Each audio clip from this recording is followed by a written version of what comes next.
There are moments in a marriage that feel perfectly ordinary. A goodnight kiss, a quick phone call, a reassuring smile before someone walks out the door. You don't know, in that moment, that you are watching something end. You don't know that the ordinary is about to become the last of something. Daniel never knew that Tuesday evening would be the night he'd stop believing in his own instincts, and then, slowly, painfully, start believing in them again. This is the story of Daniel Hargrove and his wife, Priya Hargrove. They had been married for 7 years.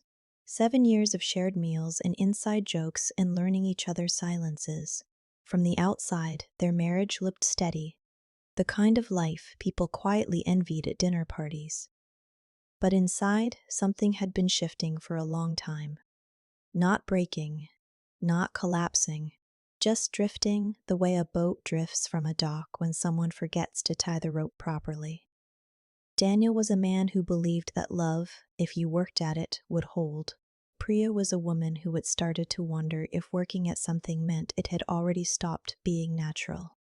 They weren't unhappy exactly. They were two people who had slowly stopped seeing each other, and neither one had said it out loud yet. Daniel Hargrove was the kind of man who noticed small things. He noticed when the coffee was slightly different, when Priya had switched brands without mentioning it. He noticed the way she laughed a little differently on phone calls lately, shorter, lighter, like she was performing something. He noticed that she had started closing the bathroom door to take phone calls, which she used to do standing at the kitchen counter without a second thought. He noticed, but he didn't ask. That was his particular flaw, the belief that noticing was enough, that patience was a form of love, that things would eventually explain themselves if he just waited. Their life was comfortable. He worked in urban planning, spent his days thinking about how cities breathe and move and grow. She was in marketing, and somewhere in the last 2 years she'd been promoted twice, and her world had expanded in ways his hadn't quite kept pace with. New colleagues, new dinners, new vocabulary about brand strategy and quarterly positioning that he only half understood when she described it at the table. They still had their rituals, Sunday mornings with coffee and the window open. The way she always stole his sweatshirt when she was cold, even though she had her own. The shorthand language couples build over years. A look across a room that meant, let's leave soon. A particular silence that meant, I know, I'm tired too. He loved those rituals. He held onto them like small promises. It was around this time that she started mentioning her boss more. Not excessively, just enough to be noticeable. His name was Richard Calloway. And from the way Priya described him, he was brilliant and demanding and the kind of man who made everyone around him feel like they were operating at a higher level. He pushes people, she said one evening, not looking up from her phone. He sees potential in people and he doesn't let them coast. Sounds exhausting, Daniel said, mildly. She glanced up then, briefly. It's not. It's actually motivating. He smiled and let it go. Richard came up again the following week, and the week after that. Not dramatically, just in passing, a comment here, an anecdote there, the way people mention someone who has taken up space in their thoughts. Daniel filed it away without assigning it meaning. He told himself it was professional admiration. He was almost certain that was all it was. Almost. The night that first cracked something open in him was a Thursday. He had come home early, which was unusual, and the apartment was quiet in a way that felt heavier than normal silence. He made dinner. He waited. Priya came home at nearly 9, smelling faintly of wine, slightly flushed in the cheeks, and explaining, before he even asked, that a client dinner had gone late. I texted you, she said, dropping her bag by the door. You did, he agreed. He had gotten the text. One sentence, 40 minutes before she arrived home. He put her plate in front of her and sat across from her, and they talked about ordinary things. But something about her eyes was slightly averted. Something in her voice had a quality he hadn't heard before. A carefulness, a precision. The way someone speaks when they are choosing words rather than just using them. He told himself he was imagining it. But later, lying in the dark while she slept beside him, He stared at the ceiling and felt the quiet hum of something he couldn't name yet. Something was different. He didn't know what it was. He only knew that the ordinary had shifted, just slightly, the way a picture frame tilts on a wall so gradually that you don't notice until one day it's completely crooked. The following weeks had a particular quality, the kind of ordinary that feels slightly performed. Priya was attentive in that surface way.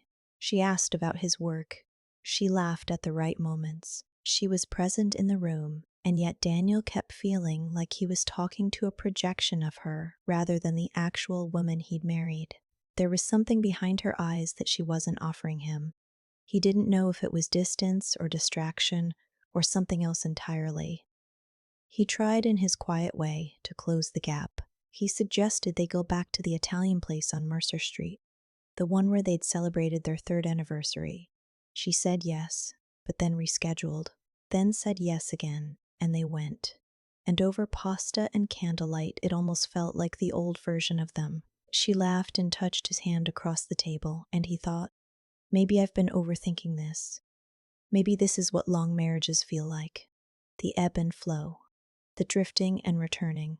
Then her phone buzzed. She glanced at it quickly, flipped it face down, and smiled at him. Sorry, she said. Just work. But her smile was slightly too steady after that. A practiced kind of steady. He didn't say anything. He raised his wine glass and she raised hers, and they talked about whether they wanted dessert. He started paying attention in a different way after that. Not suspicious exactly, more like alert. The way you become alert when you sense a change in atmospheric pressure before you can see any clouds. He noticed that her Tuesday evenings had become less predictable. She'd always had a standing late meeting on Tuesdays, but lately those meetings seemed to extend in unpredictable ways.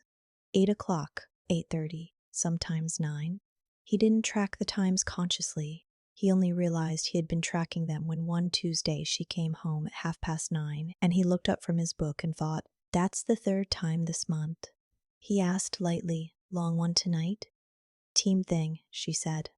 Richard wanted to debrief after the presentation. Richard again.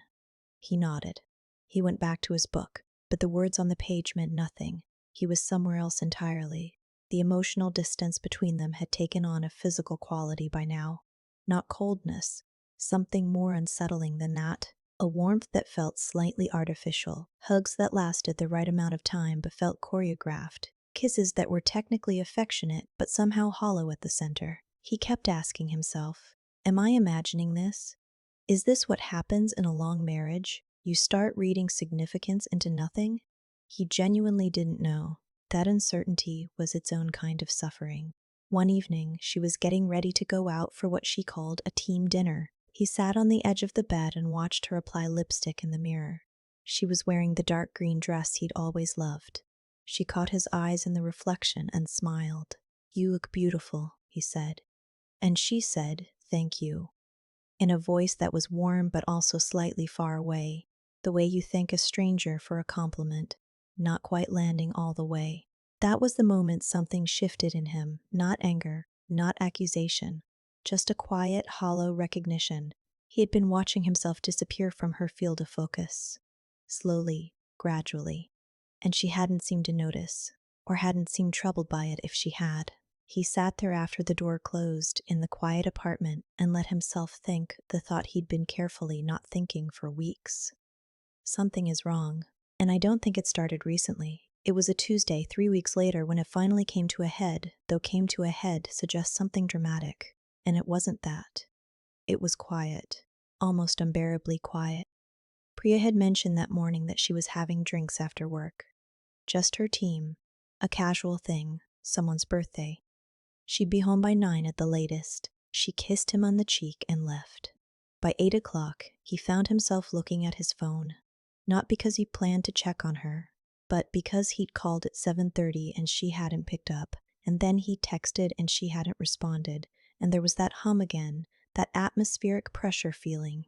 He called again at 8:15. It rang through. He sat with it for a few minutes. Then he did something he'd never done in 7 years of marriage. He opened the location sharing app they'd set up together 2 years ago for logistical purposes, finding each other at busy events, navigating unfamiliar cities. He had never used it to check on her. It felt like crossing a line even now. He crossed it. The pin placed her at a bar on Franklin Street, a place called the Harrington. Not near her office, not somewhere she'd ever mentioned. He sat with the phone in his hand for a long moment. Then he put on his jacket.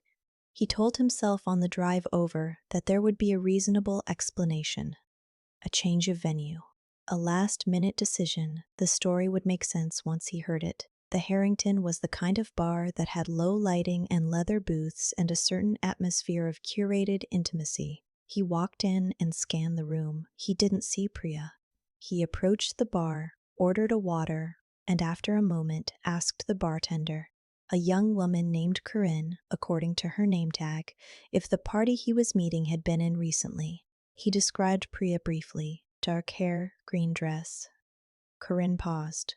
Then she said, carefully, she was here. But I think her group left maybe 20 minutes ago. Her group? He repeated. Was it a big group? A flicker of something in Corinne's expression. It was. 2 people, I think. Most nights. Most nights. He heard those 2 words land in his chest like stones dropped into still water. He kept his face very still. They come here regularly? He asked. His voice was even. He was proud of that in a distant way. A few times a week, she said, then seemed to reconsider how much she was saying. I'm sorry. I don't know if I should. No, he said quietly. You're fine, thank you. He left the bar. He sat in his car for a long time. The engine was off. The street outside was ordinary. People walking past, a couple laughing near a coffee shop across the road. The city doing its usual thing with complete indifference to the fact that something inside him had just reorganized itself permanently. A few times a week, most nights. Not a team thing, not a casual birthday, a pattern, a repeated, intentional pattern. He drove home. He did not cry. He was not sure what he felt, exactly. It was too large and too quiet at the same time to have a clean name. He made himself a cup of tea he didn't drink. He sat in the kitchen until he heard her key in the lock at 10:15. She came in bright and apologetic. Sorry, I know it's late. The birthday thing went longer than I know you weren't with your team, he said. The sentence was calm. No accusation in the voice. Just a fact, laid on the counter between them. The silence that followed was the longest they had ever shared. She sat down across from him eventually, and slowly, haltingly, with a kind of exhausted honesty that was both too late and somehow still real, she told him that Richard and she had been meeting, that it had started as a professional connection, that it had become something else, gradually, and she hadn't known how to stop it, or if she'd wanted to, that she was sorry, that she knew what sorry meant and didn't mean. He listened to all of it. He didn't interrupt. When she finished, he looked at her for a long time. I want you to stay somewhere else tonight, he said. I need to think. She nodded. She didn't argue. There was, in her expression, something that looked almost like relief. The particular relief of a secret no longer requiring maintenance. He sat alone in the kitchen for a long time after the door closed. And quietly, carefully, he began to figure out what came next. 6 months passed. They separated. Not with lawyers immediately, but with distance. Priya moved into an apartment 20 minutes away. The logistics of 7 years together turned out to be largely practical. Who kept the couch? Who forwarded the mail? How to divide the particular accumulation of 2 people's combined life.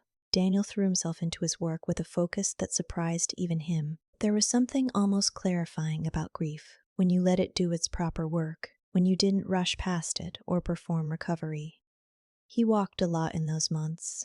He cooked more than he had in years. He let himself be quiet in a way he hadn't allowed since before the marriage. Meanwhile, from what he gathered through mutual friends, because they still shared a social world loosely at the edges, Priya had tried to build something with Richard, and for a while, she believed she was happy.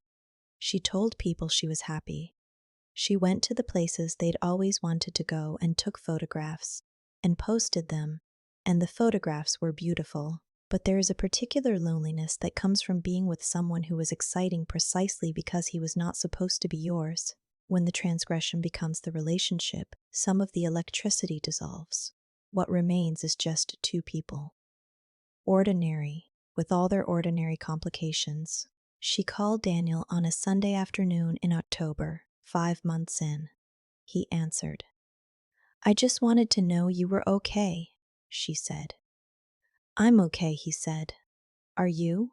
A pause. "I'm figuring it out." It was not a long call, but afterward she sat in her new apartment and looked out the window for a long time. She was replaying things, not with guilt exactly, but with that particular revision process that happens when the version of events you told yourself starts to feel insufficient. She had told herself she'd been lonely, that Daniel had been emotionally distant, that she had needed something he wasn't capable of giving. There was truth in all of it. There was also convenient distortion. She'd been lonely, yes, but she hadn't told him she was lonely. She let the distance grow and then resented him for not closing a gap she had never described to him. He had been steady, and she had mistaken steadiness for indifference. He had loved her in a quiet way, and she had been hungry for something louder without ever once saying so. She understood all of this now in the careful light of aftermath. Understanding it did not undo it. That was the hardest part. The way clarity arrived always slightly too late, when it could only describe the damage rather than prevent it. Daniel, for his part, was doing something more difficult and more honest. He was examining his own role in the erosion. He had noticed. That was his phrase to himself. I noticed. But noticing without speaking, he came to understand, was not the same as being present. He had prided himself on his patience, on not wanting to seem controlling or paranoid. And in doing so, he had allowed distance to install itself in the center of their marriage, like a slow leak no one addressed. He had loved her, but he had not always told her. He had needed her, but he had dressed the need in self-sufficiency until she couldn't see it. He wasn't forgiving of what she'd done, but he was honest about what they both participated in. That honesty cost something. It also gave him something back, a kind of wholeness that was less about innocence and more about accuracy. By the time winter arrived, he had filed the papers, not in anger, in clarity. And one afternoon in December, sitting at his desk with the afternoon light falling sideways through the window, he thought about the man he had been, careful, noticing, quiet, and felt. Not pride in that man, but something more complex. Understanding. A recognition that he would need to become someone different, not harder, but more present, more willing to speak before things accumulated into silence. He had loved her. He had just loved her in a way that kept her at a careful arm's length and called it strength. They met once more in February to sign the final paperwork.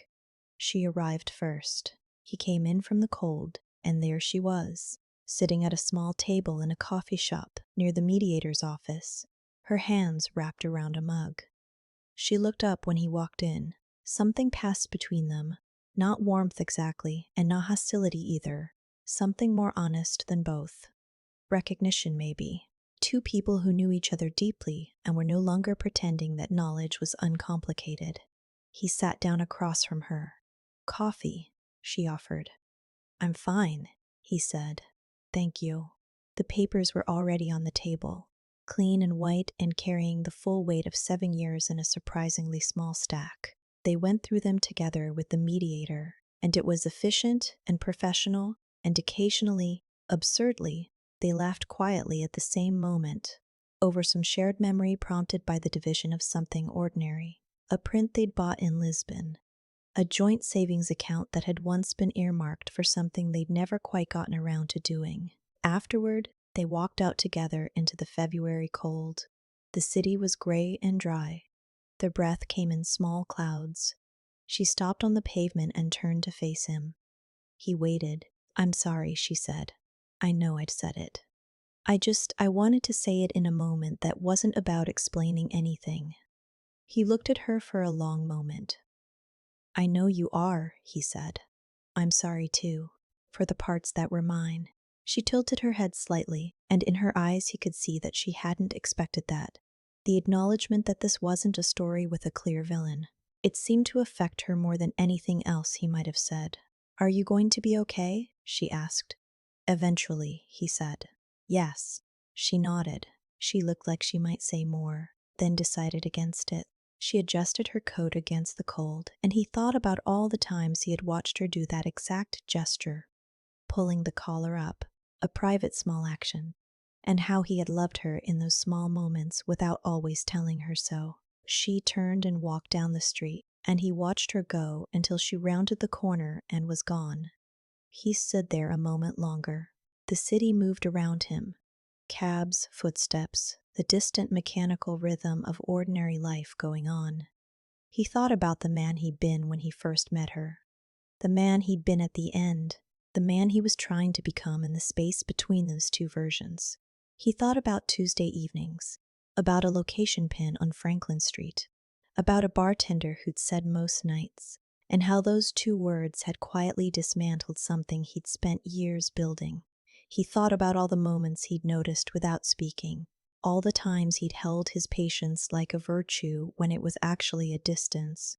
He started walking, not away from anything, toward something he hadn't quite defined yet, toward the version of himself that didn't confuse stillness with strength, that didn't mistake watching for connection, that knew, really knew, that love is not a thing you hold on to carefully and quietly until it stays.